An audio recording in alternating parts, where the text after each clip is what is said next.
আসসালামু আলাইকুম। দেশ বিদেশ টিভি থেকে হুসেন বলছি। আমার চ্যানেলে সবাইকে স্বাগত।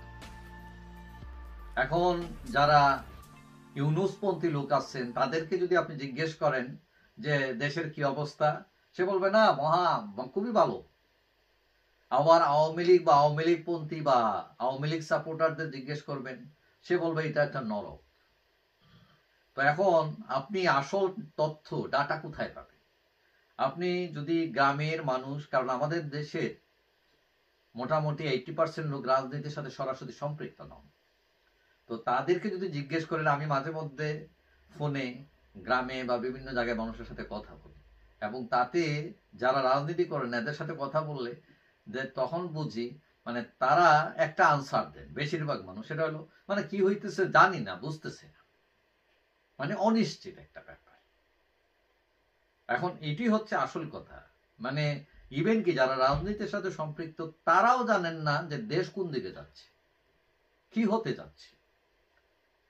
এখন আমার ধারণা যেভাবে দেশ এগুচ্ছে বা যে পথে যাচ্ছে তাতে সামরিক শাসন যে কোনো সময় জারি হতে পারে।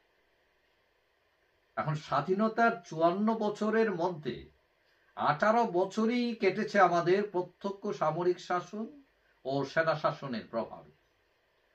প্রথম সামরিক শাসন জারি হয় জেনারেল জিয়াউর রহমানের আমলে 1976 সালে, আর দ্বিতীয়বার জারি করেন সামরিক শাসন জেনারেল এরশাদ সাহেব 1982 সালে।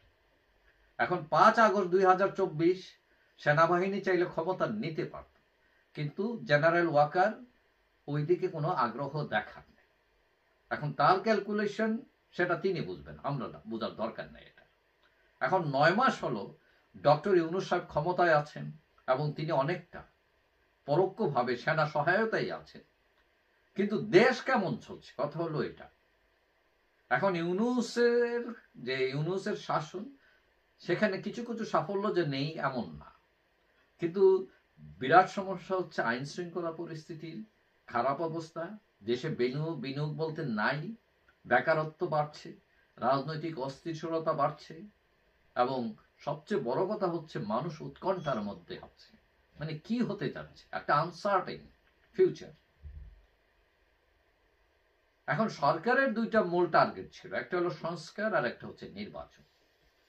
এখন এই দুইটার সফলতা নিয়েও উদ্বেগ আছে। বিশেষ করে নির্বাচন হয় কি হয় না, কখন হয়। এইদিকে আওয়ামী লীগ নিষিদ্ধ, তার নিবন্ধন স্থগিত করে রেখেছে। নির্বাচন আগেও প্রশ্ন মুখে পড়েছে সরকার নির্বাচনের আগেরই, যে এই যে একটি দেশের যে 50% মানুষের প্রতিনিধিত্ব করে যেসব দল, তাদেরকে বাদ দিয়ে নির্বাচন হলে সেই নির্বাচন গ্রহণযোগ্য যে হবে না, এটা দেশের একজন বালকও জানে, এবং আন্তর্জাতিক কমিউনিটির ওর চাপ আছে এটা নিয়ে। এখন আরেকটা ব্যাপার হলো নাগরিক জামাত ভার্সেস বিএনপি, একটি রাজনৈতিক দ্বন্দ্ব তৈরি হয়েছে, এবং এটা অনেকটা প্রকাশ্যে আসছে দিন দিন। এখন সরকার বলছে নির্বাচন বিষয়ে যে ডিসেম্বরে অথবা জুন 2026-এর মধ্যেই নির্বাচন হবে, এবং কেউ কেউ এটাকে বিশ্বাসই করতে পারছে না। কেউ কেউ মনে করছেন যে না, এগুলো হবে না, এগুলো হচ্ছে একটা শুভঙ্করের ফাঁকি। আওয়ামী লীগ বলছে যে ব্যক্তি গ্রামীণ ব্যাংকের এমপি পদের লোক ছাড়তে পারে না, সে ছাড়বে প্রধানমন্ত্রী। কিন্তু যে যাই বলুক না কেন, আমার ধারণা যে ইউনূস সাহেব দ্রুত নির্বাচন দিয়ে কেটে পড়তে চান। কিন্তু সমস্যা হচ্ছে কার কাছে ক্ষমতা দিয়ে যাবে? বিএনপির কাছে। এখন আগের বিএনপি তো এখন আর নাই। এখন যে বিএনপি আছে এটা অত্যন্ত দুর্বল সাংগঠনিক অবকাঠামো নিয়ে আছে, সেখানে সৎ আদর্শিক নেতৃত্ব নেই। এখন তারা ক্ষমতায় এলে বিরাট এক নৈরাজ্য তৈরি হবে দেশে, এবং ধর্মীয় দলগুলো, নাগরিক সহ রাজনৈতিক পরিস্থিতিকে উত্তপ্ত করবে, এবং সেটার সুযোগ নেবে আওয়ামী লীগ। আর আওয়ামী লীগ সুযোগ তৈরি হলে আওয়ামী লীগের পরিস্থিতি কিন্তু বদলে যাবে, এবং কারো কারো বদ্ধমূল বিশ্বাস যে আওয়ামী লীগ ফিরলে কাউকে আস্ত রাখবে না। যারা আওয়ামী লীগ বিরোধী তাদের চিন্তা ভাবনা হচ্ছে এইরকম। তখন এই পক্ষই স্বয়ং তারা রাজনৈতিক দলগুলো মিলে সেনাবাহিনীকেই তারা অলক্ষ্যে ডাকবে, মানে আমাদের বাঁচাও, ব্যাপারটা এরকম। আর সেনাবাহিনী তো তৈরি, মার্শাল তো তৈরি, এবং সম্ভবত দেশ এখন ওই দিকেই যাচ্ছে।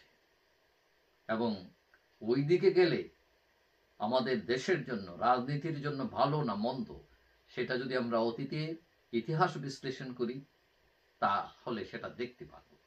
এবং এর দায় কিন্তু রাজনীতিবিদদের উপরই বর্তাবে। যাই হোক, সবাই ভালো থাকবেন।